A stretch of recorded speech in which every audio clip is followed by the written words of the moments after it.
1 Pedro, capítulo de número 3. Obrigado, filha. Vamos ler juntos.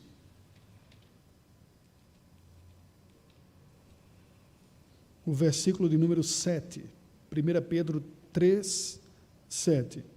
Esse texto da palavra do Senhor é um dos textos que é dirigido a homens e mulheres. Os versículos anteriores, Pedro está se dirigindo aos maridos e agora ele fala às mulheres.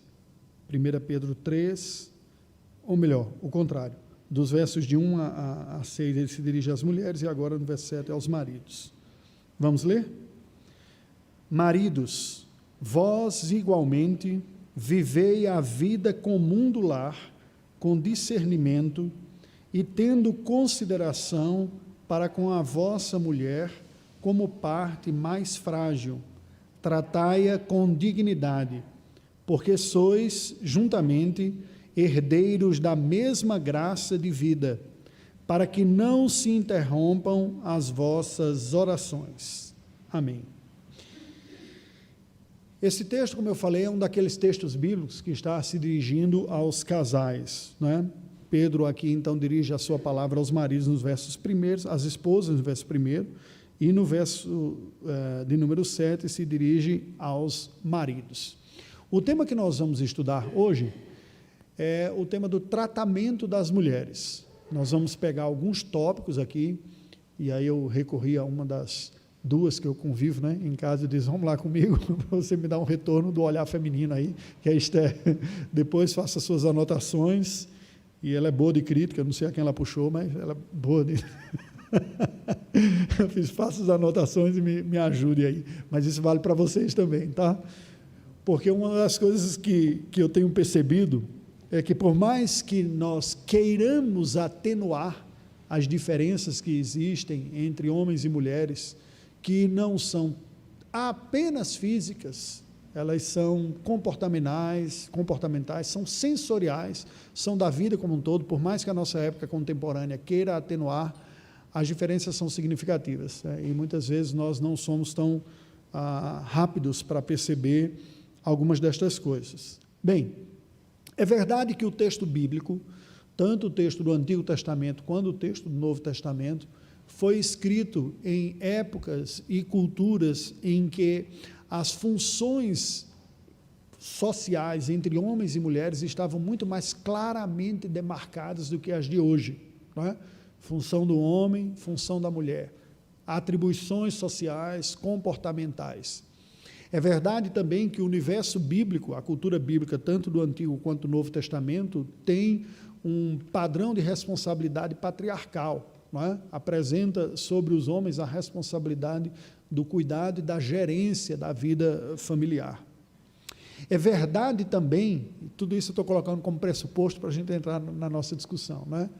Que Deus criou, como nós vamos ver, a espécie humana aqui, distinta entre macho e fêmea, com algumas distinções entre os gêneros, né, masculino e feminino, mas o pecado afetou a criação, e seria muita ingenuidade da nossa parte imaginar que o pecado não afetou também as relações sexuais. Não estou falando a intimidade sexual, embora isso também tenha sido afetado, porque tudo foi afetado pelo pecado, né?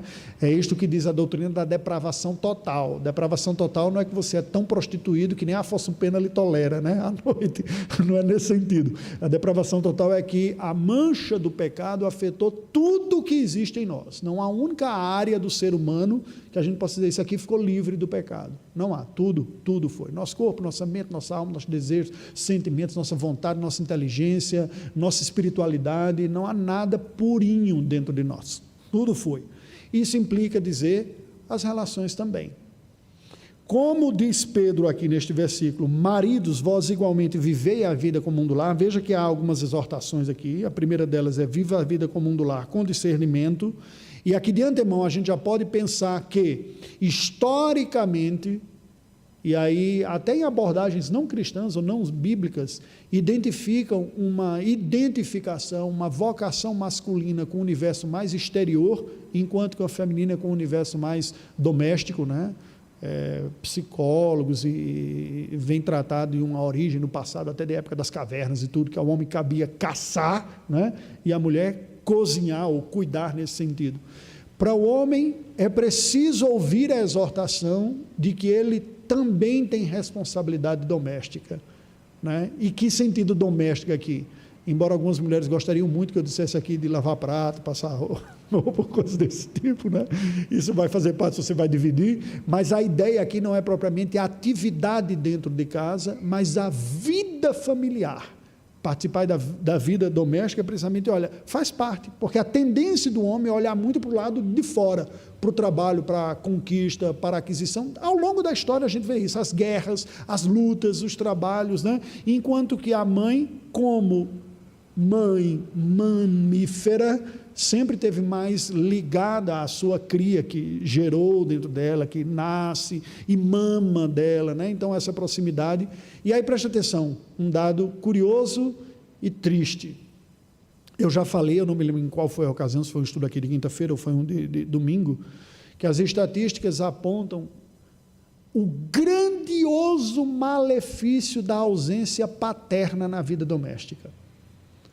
A maioria das pessoas que estão em presídios, que foi feito um levantamento em presídios nos Estados Unidos, eu tenho essa estatística numa obra que eu terminei de ler um dia desse, li com meu filho, a presença do pai, alguma coisa nesse sentido, mais da metade dos delinquentes que terminaram no serviço penitenciário cresceram em uma família sem a presença paterna. A ausência da figura paterna foi um fator comum em mais da metade dos presidiários que lá estavam. Curiosamente que não foi tanto da materna, mas foi da paterna. Então, um efeito direto neste sentido, essa ausência. A ausência da figura paterna masculina dentro de casa, trazendo outros frutos negativos também no comportamento das meninas, né? De uma iniciação sexual precoce, né? Porque a tendência é que o pai controla um pouco mais, ou intimida, né? Uns urubus que ficam querendo voar por aí, uns gaviões, e isso aí tem. Então, quando Pedro fala isso, ele está falando certamente para um efeito do pecado no gênero masculino, que é ser omisso e negligente quanto às suas responsabilidades familiares. O dado triste que eu comentava é que a nossa cultura latina é uma cultura reconhecidamente, latina como um todo, brasileira, a portuguesa, a espanhola, a italiana, é reconhecida por homens bravos, corajosos, guerreiros, lutadores do lado de fora, mas omissos dentro de casa. Até aquela ideia, preste atenção, para a gente olhar isso com um olhar um pouco mais crítico. Sabe aquela frase muito comum que se dizia que a mulher é a rainha do lar? Existe um quê ruim nisso daqui, que é exatamente essa dicotomia muito grande de dizer o lar é o ambiente da mulher, e o homem não se sentir nem mesmo confortável com este ambiente. Então Pedro começa a sua exortação a dizer, viva a vida comum do lar. Você é marido, você é pai, o ambiente doméstico também é o seu ambiente, para ser vivido como homem dentro do lar, certo? Esta é a primeira. Aí ele continua, com discernimento, não é? Precisa ponderar qual é a sua contribuição desse aí, que não é a mesma da mulher, mas é preciso estar presente e participar dessa vida. E tendo consideração para com a vossa mulher como parte mais frágil, tratai-a com dignidade, porque sois juntamente herdeiros da mesma graça de vida, para que não se interrompam as vossas orações. Então Pedro continua a exortação dizendo o seguinte, tenha consideração para com a vossa mulher como parte mais frágil. Em que sentido? Certamente todos nós testemunhamos a capacidade grande de resiliência que as mulheres têm. Até a dor, né? A capacidade de suportar dor maior do que o homem, né? O parto e tantas situações na vida, que há até não pequenas ou poucas piadas de que o homem é muito mais intolerante à enfermidade do que a mulher, né? Eu estou morrendo com 38 graus de febre aqui, né? E a mulher parece que tem uma capacidade maior de superar essas dores, porque biologicamente parece que convive mais com isso, né? Até algo rotineiramente na vida da mulher como o seu ciclo, não raramente é vivido em meio a dores, algo que o homem não conhece, ordinariamente a gente não experimenta esse tipo de coisa, as mulheres experimentam, né? Eu tenho 2 em casa, as 2 sofrem com isso, né? com dores em um certo período. E aí Pedro então chega aqui e diz o seguinte: mas lembre que a mulher fisicamente, por forças dos seus hormônios, comparativamente com o homem, ela é a parte mais frágil. Por que Pedro está dizendo isso? De novo, porque essa relação também foi afetada pelo pecado. E o homem, na melhor das hipóteses, nós vamos tratar aqui das piores depois, né? Na melhor das hipóteses, pode esquecer dessa diferença e ser tentado a tratar a mulher como uma sua igual, que fisicamente não é do mesmo jeito.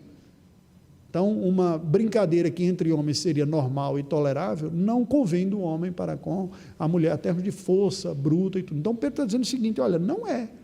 Neste sentido, fisicamente, não é. Ela é a parte mais frágil. Trate-a com a devida dignidade. Então, esta é uma exortação bíblica original.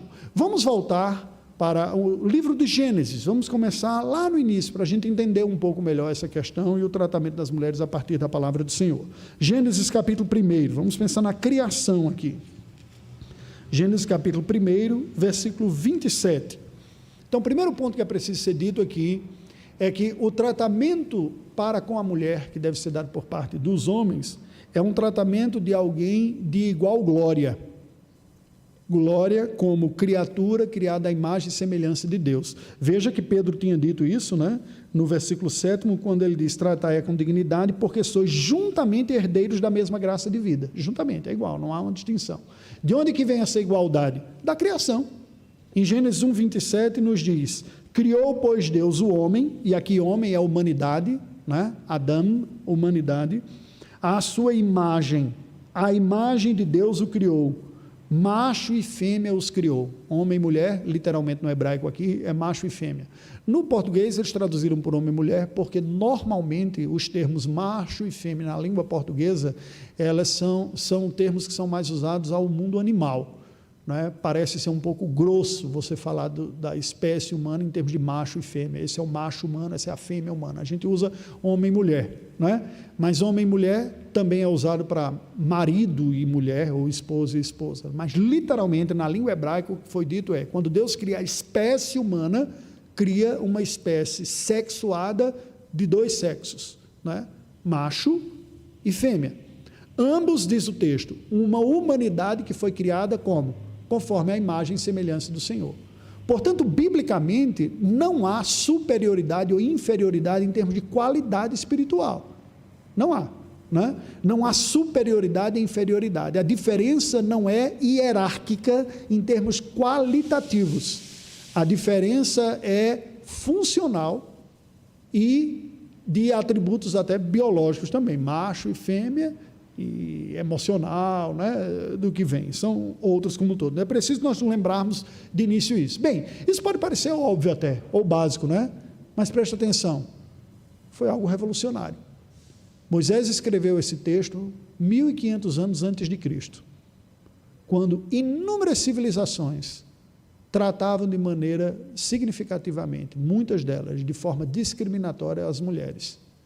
Os gregos, que nós temos como altíssima conta da sua contribuição filosófica, grandes dos filósofos gregos, alguns nessa civilização, e boa parte da civilização grega considerava que a mulher não tinha nem alma. O amor nobre era considerado por muitos deles como o amor homoafetivo, porque o amor entre macho e fêmea era de classes diferentes, era do superior para com o inferior. Então, quando a Bíblia diz: foi ambos criados à imagem e semelhança de Deus, a Bíblia está trazendo a dignidade da espécie humana sem hierarquia, enquanto que algumas religiões tratavam de maneiras diferenciadas. Então, isso é importante ser dito. Porém, como o pecado entrou na humanidade, afetou esta relação. No capítulo 3 de Gênesis, versículo 16, nos é dito a palavra de Deus à mulher. Gênesis 3,16. E a mulher disse: multiplicarei sobremodo os sofrimentos da tua gravidez, em meio de dores dará à luz filhos, o teu desejo será para o teu marido e ele te governará. O que é que a Bíblia está dizendo aqui? Algumas pessoas enxergam isso como maldições, né? As maldições de Deus para o homem, para a mulher, para a terra e tudo mais. Uma boa forma de nós entendermos isso, eu acho mais apropriada pela teologia bíblica, é como mitigações. Mitigação é a atenuação do castigo que foi anunciado. Porque Deus disse, olha, você não pode comer dessa árvore do conhecimento do bem e do mal, no dia que você comer, certamente morrerá. Mas Deus poupou, mitigou, diminuiu a pena da morte. A pena da morte veio imediatamente espiritualmente sobre toda a espécie humana, mas biologicamente não. A espécie não foi fulminada. Ela começou a caminhar em direção à morte, que é o envelhecimento, algo que não ocorria. E todos nós experimentamos isso. Somos pecadores, mas nem por isso somos exterminados por parte de Deus. Deus, na sua misericórdia, nos dá uma vida para nós pensarmos quem somos, quem Ele é, nos voltarmos para Ele. Enquanto isso, vamos experimentando a decadência biológica, física, que é o ensaio da morte, podemos dizer dessa maneira. Percebe? Isso tem. E a alienação, a morte, a separação entre a própria espécie. A Bíblia vai nos apresentar aqui, para o homem, desde o início, uma tentação à omissão em suas responsabilidades, e a mulher uma tentação da rebelião de ser liderada pelo homem. Por isso que Deus diz, o teu desejo será para com o teu marido. Agora, esse abuso veio de tal maneira que não demora muito, você vira um pouquinho, vira a sua Bíblia aí, uma página só, Gênesis capítulo 4, e você já encontra abuso masculino para com a mulher. O texto sagrado nos diz, no versículo 23, Gênesis 4, 23, e disse Lameque às suas esposas, quer dizer, um homem que diz, por que ter uma mulher só? Por que não ter duas? Não é? E quem reclamar vai se lascar. Porque olha como ele fala, disse Lameque às suas duas esposas, Ada e Zilá, ouvi-me, vós mulheres de Lameque, escutai o que passo a dizer-vos, matei um homem porque ele me feriu, e um rapaz porque me pisou, 7 vezes se tomará a vingança de Caim, de Lameque, porém 70 vezes 7. Aqui tem um contraste triste, porque o primeiro poema feito pela humanidade foi pelo homem encantado com a sua mulher, Adão, quando viu Eva.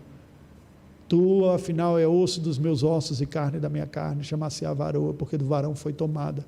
Acredite, isso é um poema hebraico, né? Pode não parecer tanto assim para a nossa língua portuguesa, mas no hebraico o é. A segunda vez que a poesia é descrita na Bíblia é por um homem truculento, egoísta e violento. Esse Lameque que diz, eu vou ter 2 mulheres, e quem mexer comigo, eu vou lascar. E ele faz um poema e louvou a ele mesmo. Um poema violento, que fala de sua própria glória e de sua violência como contra a ameaça. Não é? Aqui você começa a ver essas distorções. A relevância desse tema não é preciso dizer. A humanidade, infelizmente, e o nosso país não é diferente, tem testemunhado uma escalada de violência feminina muito grande. Essa pandemia que muitas pessoas ficaram confinadas aumentou significativamente o número de violência doméstica. E nessa violência, a mulher costuma ser a parte que mais sofre pela disposição física, o potencial físico feminino diante do masculino. E as crianças também. Mas sobre a violência infantil a gente vai falar no nosso próximo encontro, por isso que eu vou deixar o infantil de lado, tá?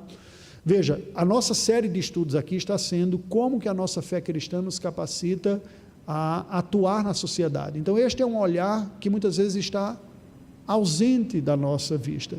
Este é um tema que muitas vezes está ausente do nosso discurso. Esse é um tema que muitas vezes nós nos encontramos ignorantes e sem saber como agir.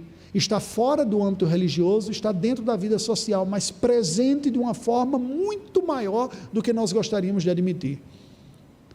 Infelizmente, ainda há muita violência doméstica, a despeito de toda a educação e da instrução. E preste atenção, não escolhe classe social.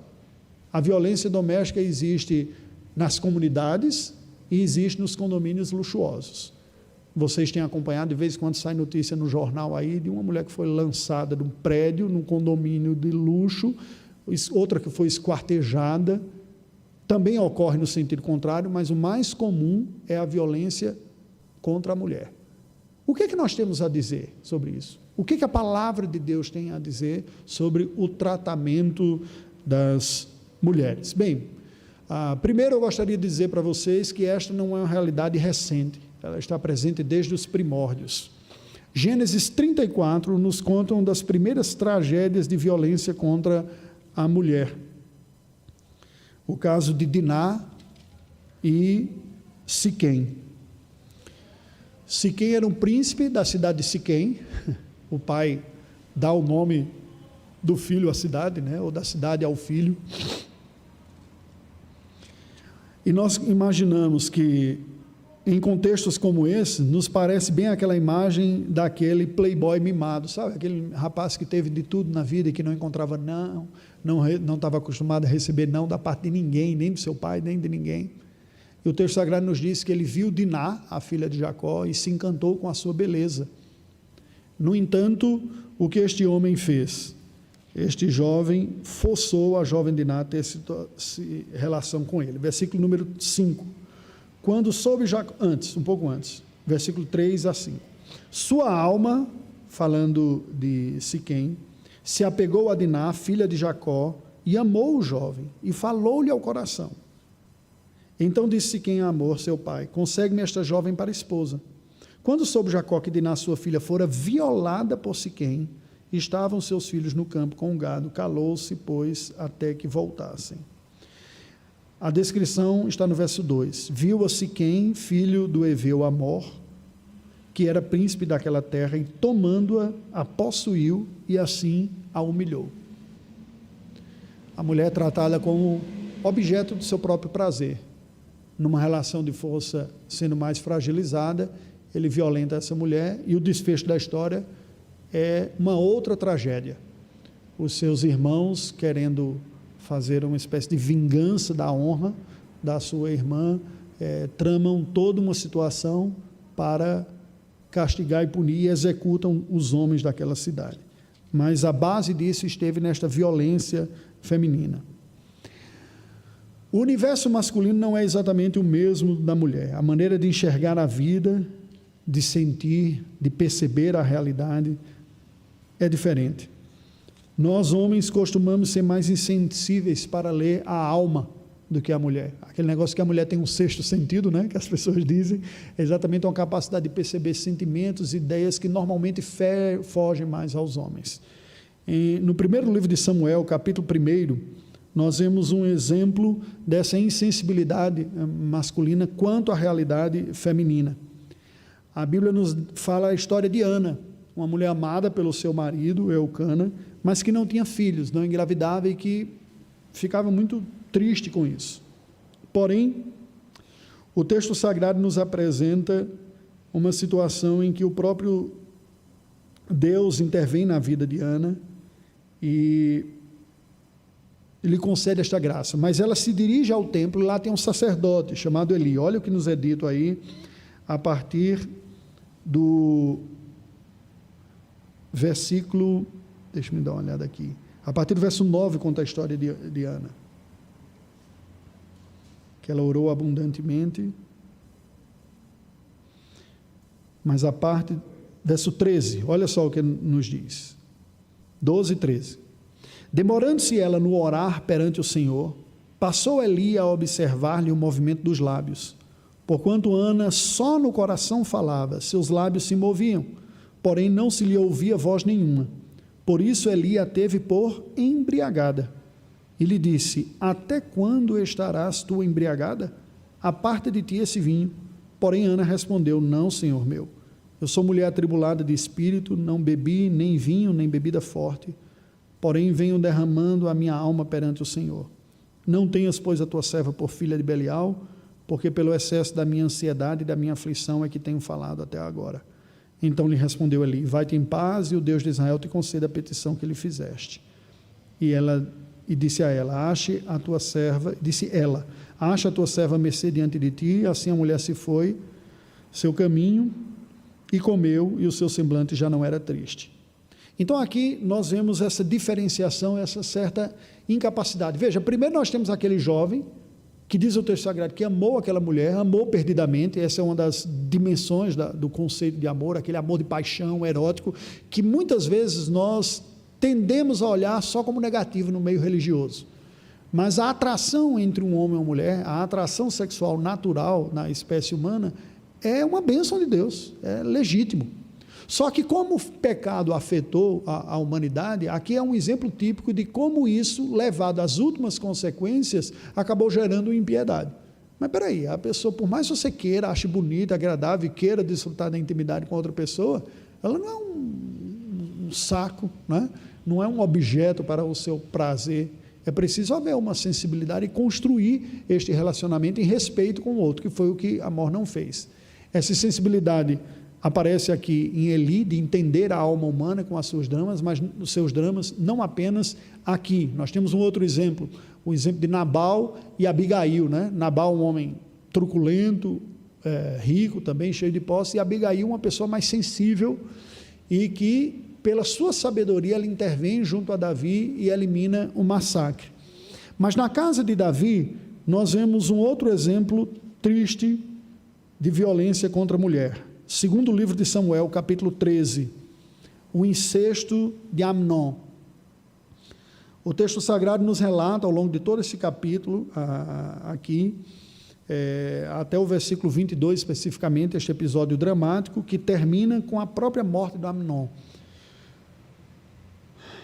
O texto nos apresenta, e eu passo a ler aqui, a partir do versículo 1. Tinha Absalão, filho de Davi, uma formosa irmã, cujo nome era Tamar. Amnon, filho de Davi, se enamorou dela. Angustiou-se Amnon por Tamar, sua irmã, a ponto de adoecer, pois, sendo ela virgem, parecia-lhe impossível fazer alguma coisa. Tinha, porém, Amnon um amigo cujo nome era Jonabade, filho de Simeia, irmão de Davi. Jonadab era homem muito sagaz e lhe disse: por que tanto emagreces de dia para dia, ó filho do rei? Não me dirás? Então ele disse: amo Tamar, irmã de Absalão, meu irmão. Disse Jonadab: deita-te na tua cama e finge-te de doente. Quando teu pai vier visitar-te, dize-lhe: peço que minha irmã Tamar venha e me dê de comer pão, pois vendo eu preparar-me a comida, comerei de sua mão. E o texto nos apresenta que ele prepara todo esse cenário aqui, finge estar doente, faz isso aqui, a sua irmã vem lhe preparar a comida e ele a violenta. E o texto bíblico nos diz que depois que ele a violentou, ele sentiu um repúdio muito grande por ela. E ela, sofrendo as dores de ter sido violentada pelo seu próprio irmão, meio irmão, é verdade, mas irmão, dizendo: mas o que você está fazendo agora é pior ainda do que antes. Se você pedisse ao pai, ele não me negaria, mas você me violenta e ainda me expulsa, me escorraça, esse estado é muito pior. Estado de humilhação, ela rasga sua roupa, né, se põe num estado de humilhação terrível, o que nos mostra mais uma vez o efeito do pecado aqui na relação masculina e feminina. É muito mais comum isso ocorrer de homem para com mulher. A mulher, objeto do meu prazer. Se você não me dá por bem, eu tomo pela força. De vez em quando nós assistimos alguma notícia assim no jornal, de pessoas que entraram numa relação abusiva, e normalmente, ocorre o contrário também, mas normalmente homens não aceitam receber o não daquela que é objeto do seu prazer erótico, e diz: se você não pode ser minha mulher, você não vai ser de ninguém. E intenta contra a vida, e mata, né, ou joga ácido, e faz as maiores tragédias. Nós damos graças a Deus porque em épocas recentes os governos, posso falar do Brasil, do mundo ocidental como um todo, têm procurado estar sensíveis a essa realidade e desenvolver alguma medida de proteção. Presta atenção, gente, isso aqui é importante, porque eu vejo que nós, como evangélicos, muitas vezes nós somos ignorantes, inocentes, ingênuos e incompetentes para lidar com esses dramas da humanidade, que estão na humanidade, independente da religião. Há pessoas que acreditam que não há violência doméstica no meio evangélico, porque são evangélicos. Isso não é verdade. Infelizmente há. O problema é que é tão vergonhoso que muitas vezes fica abafado. E a orientação é truncada muitas vezes para dar para essas famílias. E algumas mulheres acham que a maneira piedosa de enfrentar uma violência doméstica, quer seja agressão física, quer seja estupro, e não precisa ser tão escandaloso, né? Você forçar uma intimidade que não se quer, já é considerado desta maneira. Ela acha que a sua postura como cristã é simplesmente orar, colocar diante de Deus e pedir para que Deus mude o coração. Eu converso com pessoas, atendo em aconselhamento, e uma das coisas que eu tenho dito é o seguinte: pela palavra de Deus, a violência entre o homem, do homem para com a mulher, não deveria ocorrer nunca. Porque a lógica bíblica, nós vamos falar um pouco mais adiante sobre isso, quando estiver concluindo, né? A lógica bíblica é que a força e a autoridade tem Deus como paradigma.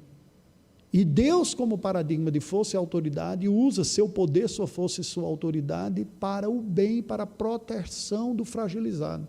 Não para intimidação, nem muito menos para coação, pior ainda para a violência. Jamais. A violência nunca deveria, é um pecado. É um abuso do que recebeu e uma distorção do seu propósito, uma tremenda covardia. Não é à toa que a Bíblia diz que entre as categorias que não entrarão no reino dos céus estão os covardes.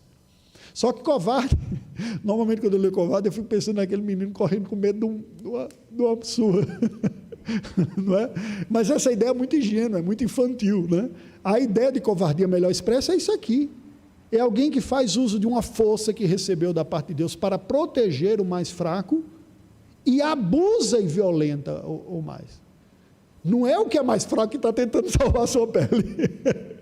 O covarde é precisamente aquele que tem mais condições e, ao invés de usar, como biblicamente deveria ser, para a proteção e o cuidado do mais fraco, faz para expoliar, para tirar. E isso é verdadeiro na relação homem-mulher.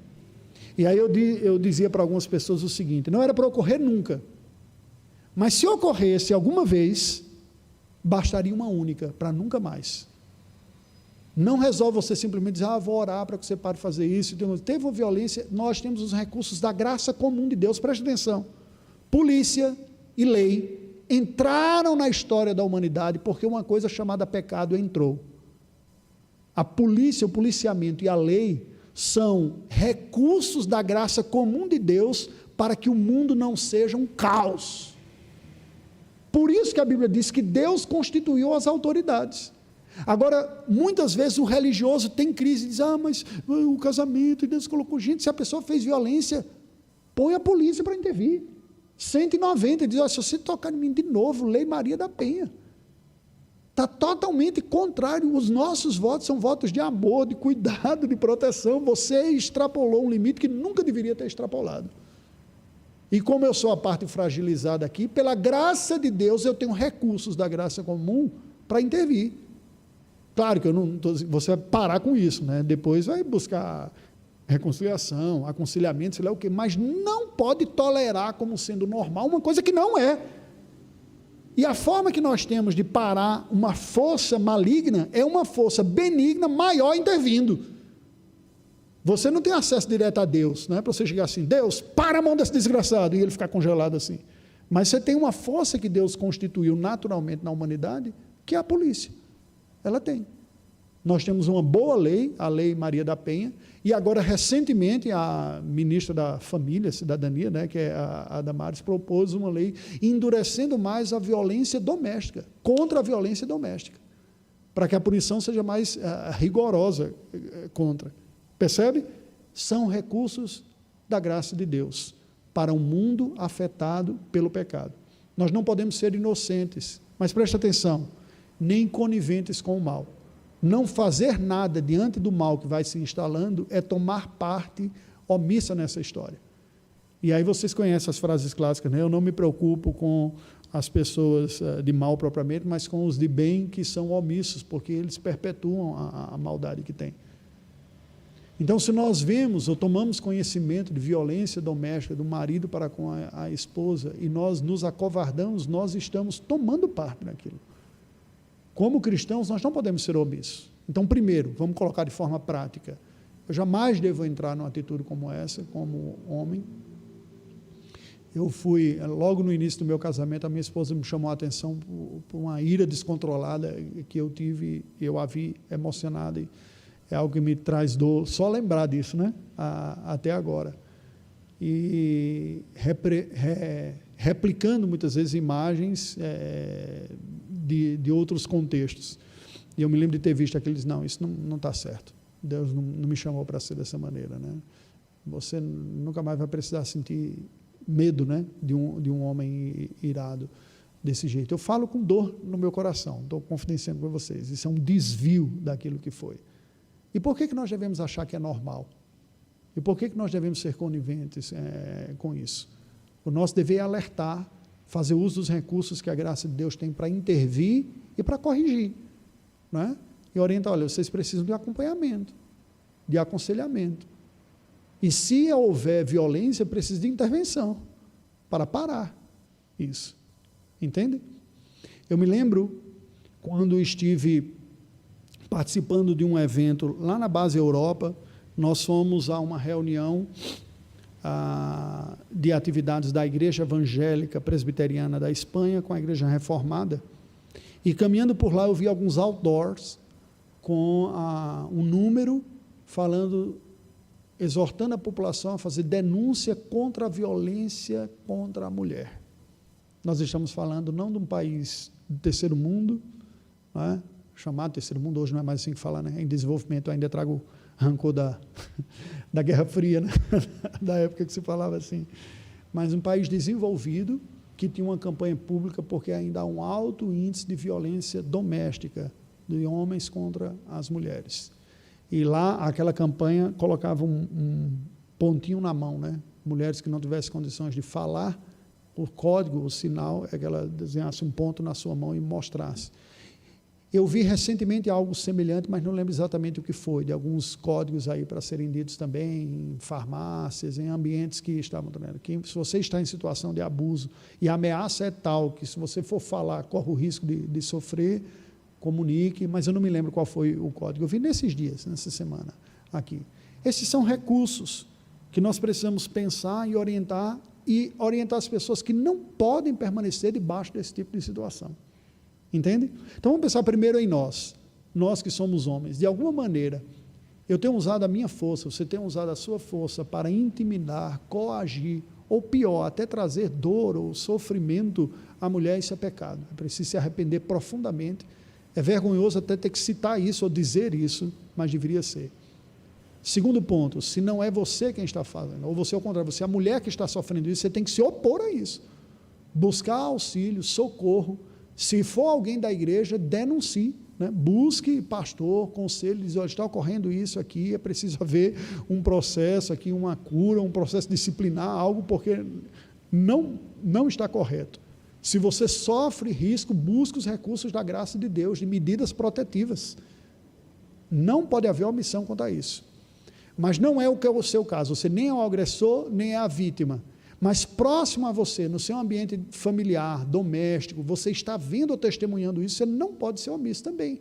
Você tem que orientar essas pessoas, que pode ser que alguns estejam no estado de escravidão, não saibam como agir, entendem que tem que enfrentar isso mesmo, só orando, buscando a Deus. Eu disse, não, é preciso alertar para que essa situação não ocorra, entende? E denúncia se você vê essas situações de agressão se perpetuando. O Senhor Jesus Cristo trouxe um olhar diferenciado. Em Lucas capítulo 7, a partir do versículo 36, vamos dar uma olhada aí, nós vemos como o tratamento de Cristo, que era um homem, para com as mulheres, foi revolucionário nos seus dias. A partir do versículo 36, nós vemos como aquela mulher pecadora veio e demonstrou o seu gesto de adoração, de gratidão, de temor, de devoção ao nosso Senhor Jesus Cristo, que causou escândalo, não é? Porque, olha o que diz o texto sagrado, convidou um dos fariseus para que fosse jantar com ele. Jesus, entrando na casa do fariseu, tomou lugar à mesa. Eis que uma mulher da cidade, pecadora, sabendo que ele estava à mesa na casa do fariseu, levou um vaso de alabastro com unguento, e estando por detrás aos seus pés, chorando, regava-lhe com suas lágrimas e os enxugava com os próprios cabelos, e beijava-lhes os pés e os ungia com unguento. A cena poderia ser até chocante. Porque imagine, nós temos o nosso Senhor Jesus Cristo, Santo Salvador, recebendo a visita de uma mulher pecadora, é uma maneira de dizer, uma mulher com práticas imorais na sua vida, prostituta, não é? Adúltera, alguém que era reconhecida, porque todos conheciam aquela história, e que, portanto, era discriminada, mas que ouviu as palavras de Cristo, palavra de convite ao arrependimento e ao perdão, e acesso à graça de Deus, à nova vida, à comunhão. E ela se sentiu tão abençoada, acolhida, agraciada, que não reconheceu os limites da vergonha da exposição pública para demonstrar a sua gratidão. E derramou o perfume de Jesus, enxugou com seus próprios cabelos. Aquele fariseu questiona terrivelmente a Cristo por aquilo, ele diz, olha, quem muito é perdoado, muito ama. O Senhor Jesus vê a mulher fragilizada numa situação, estigmatizada no meio da sociedade, e trata esta mulher com dignidade, e com maior respeito e consideração do que o religioso fariseu lá, que na verdade era prepotente e orgulhoso. Os versículos iniciais do capítulo 8 nos mostram que as mulheres foram tratadas por Cristo não apenas com sensibilidade e graça, e não com intimidação, mas elas mesmas se tornavam disto, que andava Jesus de cidade em cidade, de aldeia em aldeia, pregando e anunciando o evangelho do reino de Deus, e os 12 iam com ele. E também algumas mulheres que haviam sido curadas de espíritos malignos e de enfermidades. Maria, chamada Madalena, da qual saíram 7 demônios, e Joana, mulher de Cusa, procurador de Herodes, Susana e muitas outras, as quais lhe prestavam assistência com os seus bens. Quer dizer, mulheres que foram objetos da graça e do amor do nosso Senhor Jesus Cristo, e que elas mesmas tomavam parte no ministério do nosso Senhor Jesus Cristo, né? Sentiram acolhidas, apoiadas e estimuladas ao ponto de seguirem a Jesus como discípulas e como mantenedoras do próprio ministério do nosso Senhor Jesus Cristo. Em João capítulo 8, você tem a história da mulher adúltera, não é? E aí eu comentava com alguém nessa semana, no aconselhamento, o que é um desvio aqui, né, da sociedade? Quando que a sociedade, ao invés de pegar a figura masculina protetora, se torna injusta na relação com as mulheres. Porque o texto sagrado nos diz, olha só, aqui, João capítulo 8, versículo 3, os escribas e fariseus trouxeram à sua presença uma mulher surpreendida em adultério, e fazendo-a ficar de pé no meio de todos, disseram a Jesus, mestre, esta mulher foi apanhada em flagrante adultério, e na lei nos mandou Moisés que tais mulheres sejam apedrejadas. Tu, pois, que dizes? Qual o problema desta fala aqui, gente? Problema básico, qual é? Exatamente, eles dizem claramente, essa mulher foi pega em flagrante adultério, e na lei de Moisés diz que essas mulheres devem ser apedrejadas. Peraí, se alguém foi pego em flagrante adultério, adulterou com quem, né? Como é que você traz só a mulher para ser apedrejada? Percebe? Quer dizer, a mulher, a parte socialmente mais fragilizada numa sociedade patriarcal, a ela cabe todos os rigores da lei. Cabe a impetração da pena de morte. O homem nem sequer compareceu. O adultério era uma pena grave, era um pecado gravíssimo, né? O Senhor Jesus depois, você lembra que ele vai, quando ele comenta a ideia de você não poder casar de novo, o que ele está colocando é o conceito de que você deve tratar aquela pessoa como se tivesse morrido para você, não executar a morte da outra pessoa, né? Então assim, se você não está disposto a perdoar e reconstituir o relacionamento, então você separa e leva uma vida casta, entende? Esse aqui é o ponto. Só que aqui a ideia é, vamos executar quem? A mulher, não é? E o que foi que o Senhor Jesus fez? Acolheu e diz, olha, cadê os teus acusadores? Ele disse, não está ninguém aqui.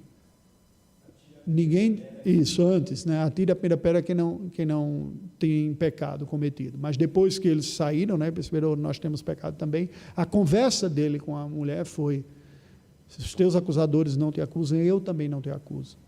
Vai e não peques mais. Então Jesus, com toda a sua força e com todo o seu poder, não entrou no vício e no pecado cultural da época de espizinhar em cima do mais fraco. Gente, isso é um ato pecaminoso. Veja, desde o primeiro estudo que nós fizemos aqui, isso vai se manifestar em várias relações sociais.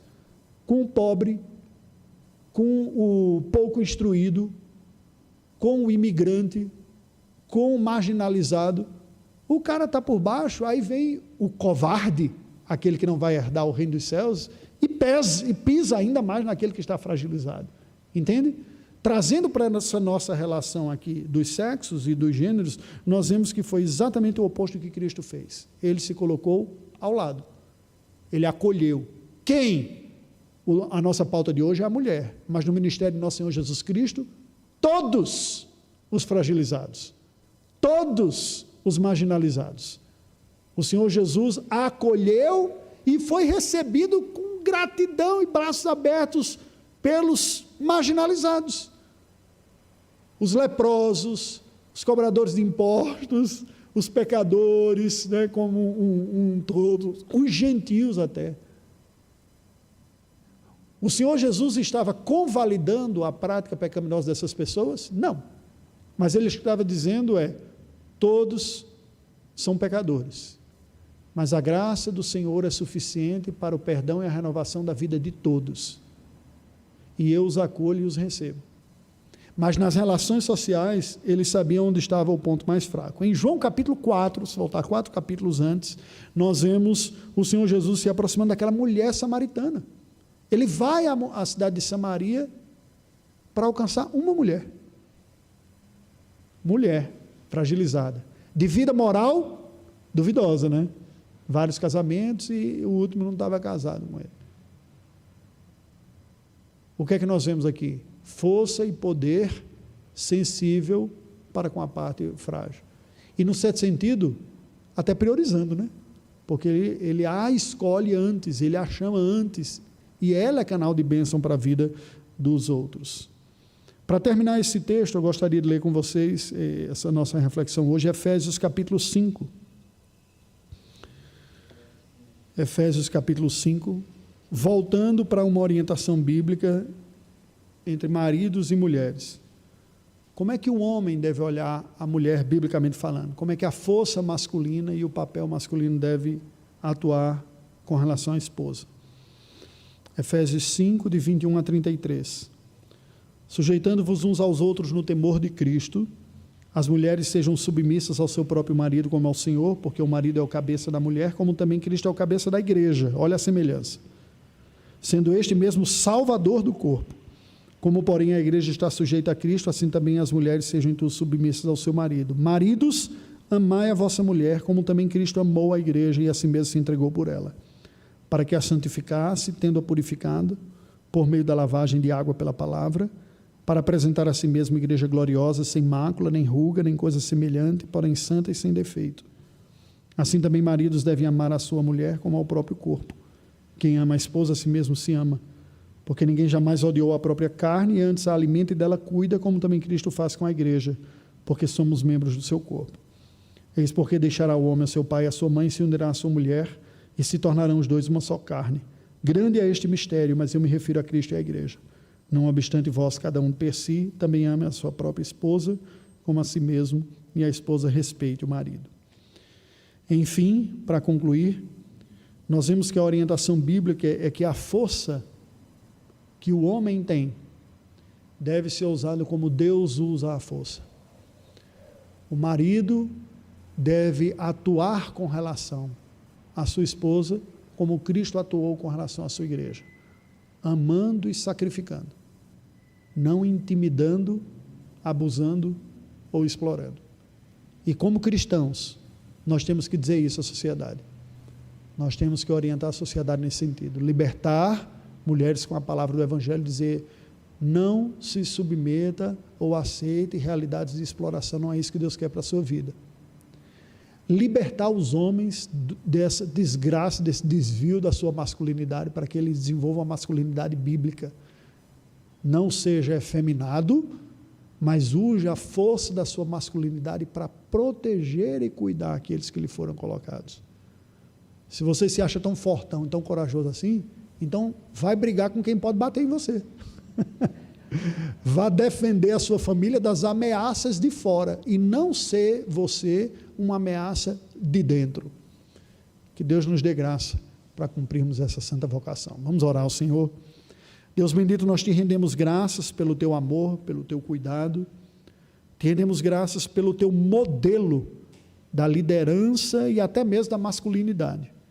Força a serviço, a cuidado, a proteção. Ajuda-nos, nós te pedimos, em nome de Jesus. Amém. Que Deus nos abençoe, meus irmãos. Tenhamos uma boa semana.